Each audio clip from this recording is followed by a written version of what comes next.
Bonjour chers amis, je voulais vous faire une vidéo ce matin un petit peu pour faire un briefing sur ce qu'on a lu ensemble, ce qu'on a vu à propos de l'histoire des rois de France. Alors tout d'abord, j'espère que vous allez bien, moi tout va bien, je suis bien, regardez ce soleil. Hein. Alors nous sommes aujourd'hui, je ne dis pas quel jour, comme ça vous aurez la surprise. Je ferai plus qu'une vidéo par semaine, je tiens à vous le dire tout de suite. Parce que voilà, alors n'oubliez pas de vous abonner, de partager, de liker, mettre un pouce, etc. etc. Vous connaissez le reste, la suite. Alors tout d'abord, nous allons commencer par parler des Mérovingiens. Alors les Mérovingiens, comme vous le savez, ont été une lignée de rois qui a débuté quelques siècles avant Clovis. On vous dit que Clovis est le premier roi. Dans les livres d'histoire de France en général, c'est faux. Il y a eu 3-4 rois avant lui. Et parmi ces rois, je ne sais plus le nom, mais il y en a un notamment, vous le voyez sur une gravure, notamment dans la vidéo de conférence d'Oleg de Normandie, je vous invite à le voir. Je vous ai mis le lien dans l'une des deux vidéos concernant le dernier roi, le roi Louis XVI, hein, le bon roi Louis XVI. Je vous invite à regarder le lien et d'aller voir les conférences. Vous en apprendrez beaucoup plus que je ne saurais vous dire.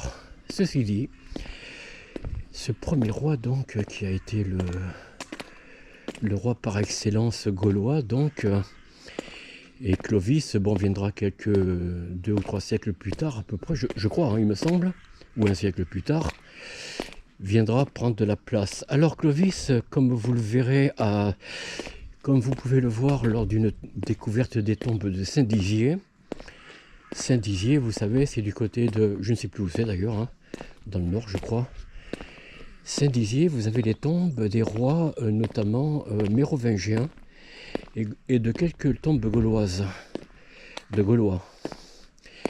Et vous verrez dans ces tombes de Saint-Dizier, donc, que Clovis, il y a une tombe qui lui est dédiée, où vous voyez bien qu'il n'est pas du tout enterré chrétiennement. On parle du baptême de Clovis, c'est faux, il n'a jamais été baptisé. Et d'autre part, le roi Clovis, donc, premier roi, n'a jamais été converti à la demande de Clotilde, son épouse. C'est faux. Un vainqueur, je vous l'ai déjà raconté plusieurs fois, c'est lui qui impose sa religion, ou sa philosophie, si vous voulez, pour faire court. Mais il n'est pas imposé par qui que ce soit dans le pays conquis de se convertir à la religion du pays avant sa venue, quoi, vous voyez. Donc Clovis n'a jamais été baptisé. Ensuite, il est enterré, on voit sa lance, alors si c'est bien sa lance, hein, et puis apparemment les squelettes de son cheval. C'est ce que je vous dis, les chrétiens n'enterraient pas généralement les morts avec tous leurs biens, l'or, les colliers, les bijoux, les bracelets en or, etc. Bon, voilà. Ça, c'était autant des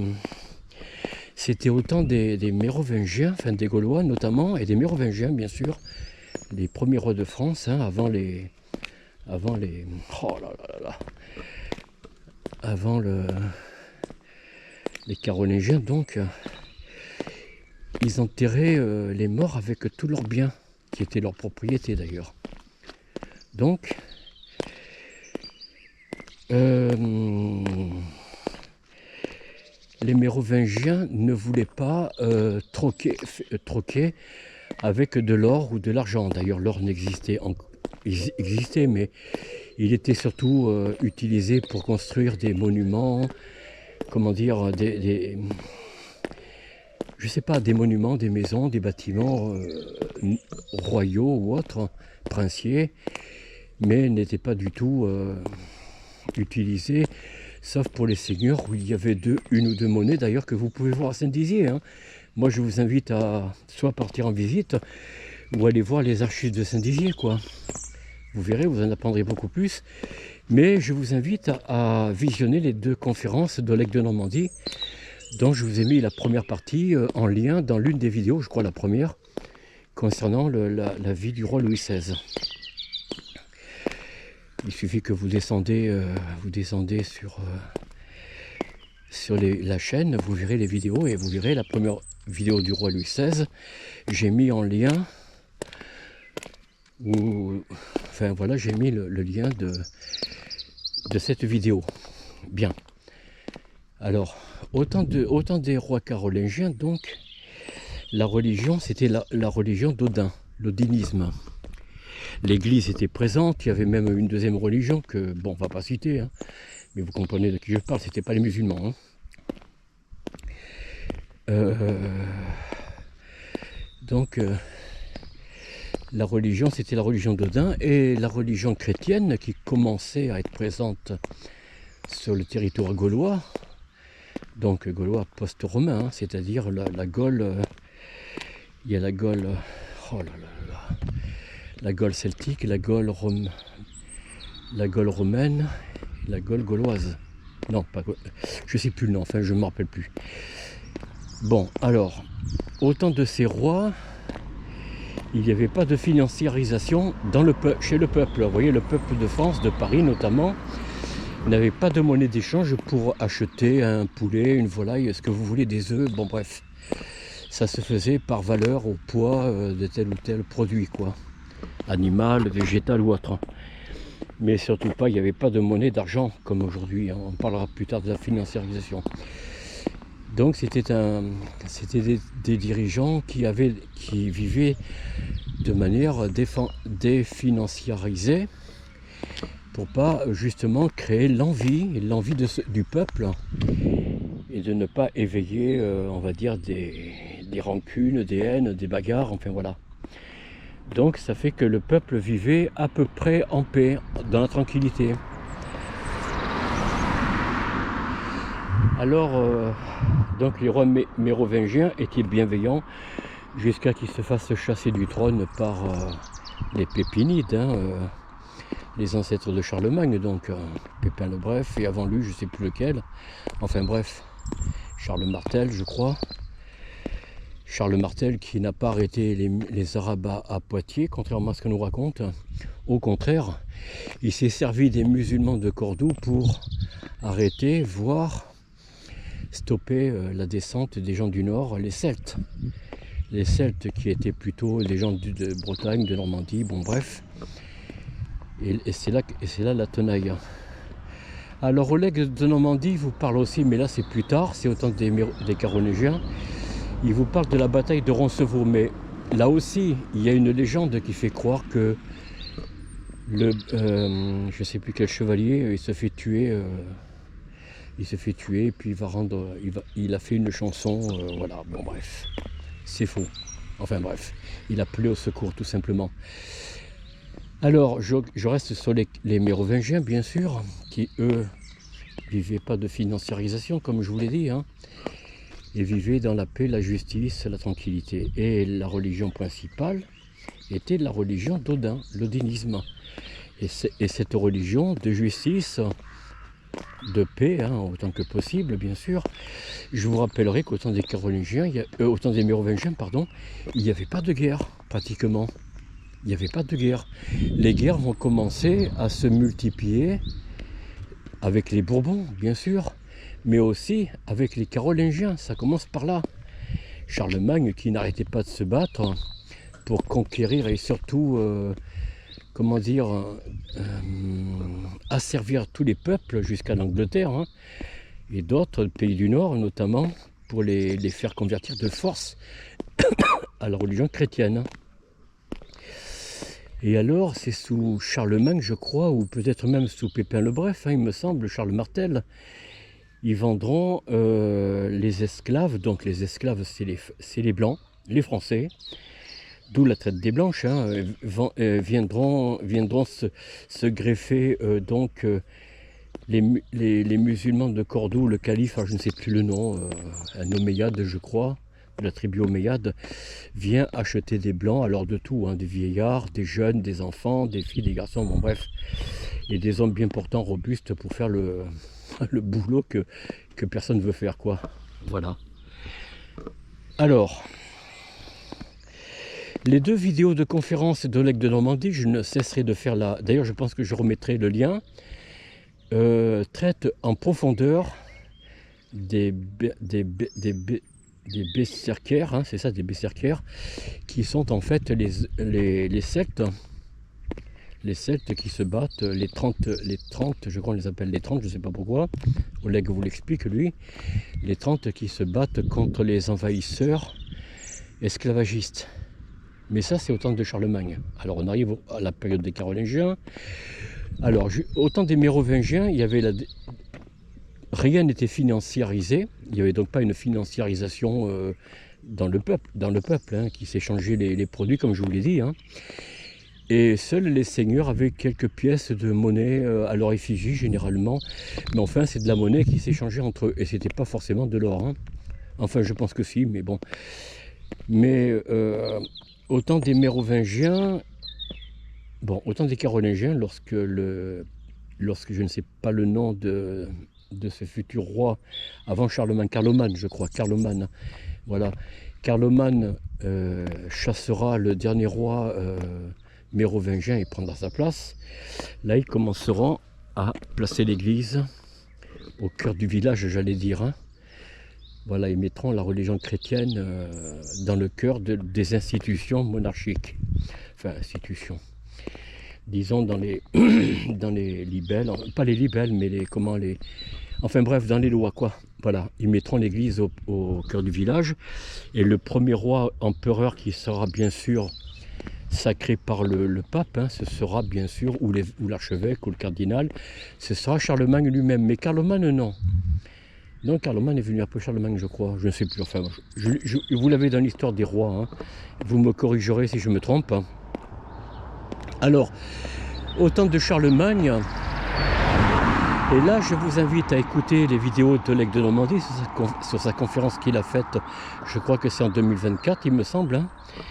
Elle est en 2 parties, très intéressante. Il parle notamment d'un auteur, d'un professeur de l'université d'Harvard, de la plus grande université des États-Unis, donc, où il traite de l'esclavage et de la fin de l'esclavagisme depuis le 6e siècle, je crois, jusqu'au 8e siècle. Il vous parle de la traite des Blanches à travers l'Occident. Alors là, il ne parle pas que de la France, mais il fait un large détour sur la Gaule, où il vous explique en détail, mais tout est en anglais, hein, je vous le dis tout de suite, c'est un pavé de, je ne sais pas de combien de pages, peut-être 600, 800, j'en sais rien, mais vraiment une étude poussée sur les dates, les lieux, etc.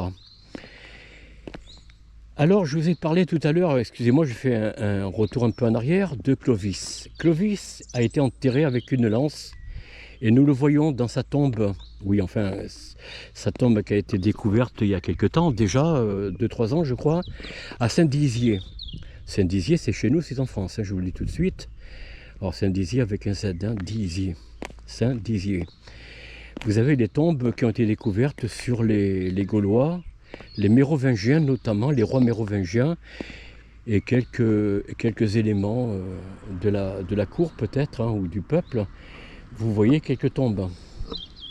À vous de voir, de regarder ce qui vous intéresse. Et vous avez des artefacts, des pièces, pardon, des artefacts si vous voulez, mais des pièces de monnaie de l'époque, hein, des premiers rois mérovingiens. Et vous avez bien sûr la tombe de Clovis où vous voyez sa lance, avec une inscription, je crois, assez odinique, hein, on va dire. Et vous avez le squelette du cheval qui était enterré, semble-t-il. Alors, c'était vrai pour beaucoup de Mérovingiens, notamment de rois. Ils étaient enterrés avec le cheval qu'ils avaient, quoi. Et ça, on ne vous en parle pas dans l'histoire de France. Aucunement. Ce n'est nullement enseigné. Et pourtant, Saint-Dizier, ça existe. Les tombes qui ont été découvertes il y a 2-3 ans, et ça existe. C'est pas du mensonge, hein. Il y a des photos, des gravures, vous verrez, assez prestigieuses, assez éloquentes, qui parlent de la période des Mérovingiens, pardon. Leur coutume, j'allais dire, hein, quelques vases, des boucliers, des épées, des lances, et des animaux comme le cheval et peut-être d'autres animaux, j'en sais rien, peut-être des chiens, je ne sais pas. Où là, au temps des Mérovingiens, l'Église, et puis la deuxième religion, hein, que je ne vais pas citer parce que, voilà, n'avaient pas leur mot à dire, surtout la religion chrétienne qui commençait à vouloir les archevêques, surtout vers le milieu de la période mérovingienne, où ils voulaient commencer à disputer une part de leur autorité. Parce que bon, ils avaient aussi des terres que les rois leur permettaient de posséder, des terres, et puis des cultures, enfin bon bref. Et ces évêques, ces archevêques commençaient à vouloir disputer l'autorité du roi sur certaines parties de domaine. Eh ben non. Il faudra attendre les Carolingiens pour que la France commence à se mettre, j'allais dire, à plat ventre devant la religion, quoi. Et ce sera le cas à partir des Carolingiens, Charlemagne notamment, qui, comme je vous l'ai dit, hein. Alors Charlemagne a vendu beaucoup de gens venant du Nord, hein, notamment, pas que des Bretons et Normands, hein, mais quand il allait faire des conquêtes, il voulait que tous les gens, les peuples se convertissent au christianisme, j'entends bien. Donc il venait toujours avec un évêque ou des moines ou des prêtres. Il venait avec la croix, les sacrements pour demander à ce que les gueux, j'allais dire, enfin les habitants d'Angleterre ou d'ailleurs, se convertissent. Et vous allez voir comment, là, avec quelle férocité, il faisait tuer les gens qui résistaient, quoi. Et ceux qui résistaient, ben, il les vendait. Parce qu'il avait besoin d'argent. Charlemagne avait besoin de l'or, de l'argent, pour pouvoir étendre ses conquêtes. Et pour ce faire, il vendait donc des esclaves. C'était la monnaie d'échange de l'époque. Après les Romains, qui est le premier empire esclavagiste, hein, comme vous le savez, la France a eu sa part énorme. Et ça, le professeur de Harvard, de l'université américaine, en parle énormément. Il en parle. Il cite les noms, les sources et tout ça. Donc Charlemagne, pour avoir des dirhams, donc c'était la monnaie en or, et des dirhams ou des dinars, il fallait vendre de la chair fraîche pour les musulmans, parce que les musulmans, ils voulaient avoir quelque chose, quoi. Ils voulaient bien donner de l'or à Charlemagne, mais qu'est-ce que tu me donnes, toi, à la place? Qu'est-ce que tu me donnes en échange? Mais moi, je te donne des récalcitrants qui ne veulent pas se convertir. Alors, je te les offre, mais tu me donnes de l'or. Alors, c'était au poids, puis suivant la santé, l'âge, comprenez? Voilà un petit peu Je vous invite à voir la vidéo, surtout, qui en traite plus particulièrement, avec comme source Maurice Lombard, qui est le principal historien du Moyen-Âge concernant les conquêtes de Poitiers, enfin des musulmans dans le sud-ouest de la France. Donc vous allez voir cette vidéo, Esclave contre dinar. Esclave contre dinar, donc vous verrez, vous allez avoir des explications très poussées et très profondes, et notamment, si vous trouvez des livres sur l'historien Maurice Lombard, concernant la traite avec les musulmans, allez voir son livre, c'est vraiment une pépite. Bon, après il y a les livres de l'Aigle de Normandie sur, comment dire, pagan.tv, non, mais il y a aussi viking.com, voilà. Vous avez sa bibliothèque, ils vendent des bijoux, bon, vous verrez, vous ferez des découvertes intéressantes. Et donc les Carolingiens, donc je vous l'ai dit, hein, Charlemagne et puis Carloman son fils, qui prendra le pouvoir un peu plus tard je crois, continuera l'esclavagisme. Alors le professeur d'Harvard parle de l'esclavagisme en Occident, alors pas que la France bien sûr, hein. Il parle depuis le 6e siècle jusqu'au 8e siècle environ. 8e siècle où ce sera la chute des Carolingiens qui seront remplacés, et on y arrive, avec les Bourbons de ligne directe, la première partie. Avec, comme vous le savez, Philippe le Bel et tout ça. Voilà, donc les esclaves fleuriront, Cordoue et puis bien sûr les autres pays arabes, on va dire, hein. Il n'y a pas que Cordoue, hein. Cordoue c'est l'Espagne, hein. Mais il n'y a pas que là. Il y a aussi tous les parties, la partie ottomane, la partie peut-être perse, hein, je ne sais pas. En tout cas, l'or vient de la Perse, c'est à peu près sûr, parce que les Perses sont un peuple très intelligent par rapport au reste des pays qui les entourent, hein. Et donc, c'est la Mésopotamie ou à côté, et c'est des peuples assez intelligents, on va dire. Ils ont trouvé l'or et puis ils se sont servis de ça pour envahir l'Occident. Et l'Occident a été envahi par le dinar, l'or, par le nord de l'Europe justement, avec l'avancée des soldats de Charlemagne. Charlemagne, pourquoi il n'a pas été canonisé par l'Église? Vous le devinez, il y avait eu une tentative, hein, il y avait eu une tentative. J'ai eu l'occasion de le voir moi-même. Il y a eu ce qu'on appelle la béatification de Carolus Magnus, donc Charlemagne, mais il n'y a pas eu la canonisation. Pourquoi? Parce que cet homme-là avait les mains sales, Charlemagne. Eh oui, eh oui, eh oui. On vous parle qu'il a inventé l'école, c'est faux. Là aussi, c'est une légende. Et on vous parle du bon roi Charlemagne, c'est une double erreur. Alors vient ensuite les Bourbons, je viens de vous le dire, hein, avant la Renaissance par les Valois. La première partie des Bourbons qui s'achèvera un petit peu après la mort étrange de Philippe le Bel, qui bien sûr, en condamnant les chevaliers, oh là là là, plus tard, dis dans la mémoire, les chevaliers, enfin je sais plus les noms. Bon, ben ça a maudit pour 3 générations, comme vous le savez, les Templiers. Voilà, les Templiers. Donc Charles de Molay, je crois, maudira, enfin c'est ce que l'on dit. Hein. Je ne sais pas si c'est vrai ou si c'est une légende, mais curieusement, pendant 3 générations, autour de lui, de sa famille, tout le monde meurt de manière étrange. Voilà.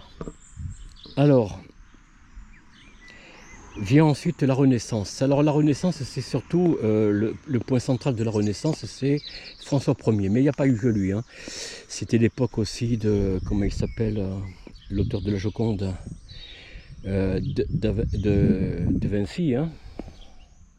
De Vinci, donc, l'auteur des lignes, des courbes et des couleurs fuyantes, je crois. Hein. C'est lui donc de Vinci. Et pendant la période de la Renaissance, l'art italien marquera beaucoup, notamment le Vatican déjà, hein, les enfants nus, les femmes nues, enfin bon, où on voit le sein, etc. Mais aussi la France. Dans les peintures et les arts, la France a eu une période florissante extraordinaire. Et justement, parmi ces bâtisseurs de cette époque des Valois, il y a eu bien sûr des marques d'Odin qui ont été gravées soit dans le fronton, soit dans le chœur, soit dans le carrelage, enfin, ou dans quelques piliers par exemple, ou vitraux même, hein, où vous voyez des signes d'Odin, oh, je ne sais pas dire le nom, mais enfin bon, des signes de caractère, comment on appelle ça? Ah, je sais plus. Bon, enfin, c'est de la religion dinique. Hein. Vous trouverez un petit peu le terme vous-même. Pardonnez-moi, mais la mémoire ce matin me fait un peu défaut. Alors, j'en reviens, bien sûr. Je continue avec François Ier qui, lui, bien sûr, a mis un signe d'Odin au-dessus d'une tapisserie que je ne sais pas si elle y est encore au château de Chambord dans les Pays de Loire. Hein. Mais c'est pas le seul. Vous voyez dans la plupart des églises ou des cathédrales portant le nom de Notre-Dame, la Vierge au-dessus du Christ, du frontispice, au-dessus, voilà. Maintenant il y a le Gaulois, enfin par la suite il y a eu le Gaulois. Et le Gaulois est un signe aussi gaulois, justement celtique. Voilà, de la Gaule celtique. La Gaule celtique, la Gaule romaine et la Gaule gauloise, hein, je ne sais plus comment on l'appelle, je ne sais plus les termes.